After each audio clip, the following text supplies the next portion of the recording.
दश्ते हिजरा से मोहब्बत को निभाते हुए हम खाक होते हैं मियां, खाक उड़ाते हुए हम। एक अजब आलमे हैरत में चले जाते हैं, तेरी आवाज में आवाज मिलाते हुए हम।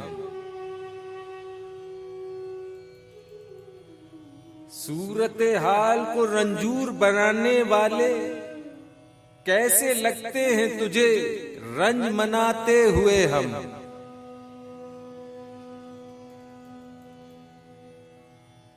साहिबे कश्फ परिंदों की कहानी कहकर सो गए आप दरख्तों को सुलाते हुए हम। याद है तुझको मेरी रूह में बसते हुए शख्स,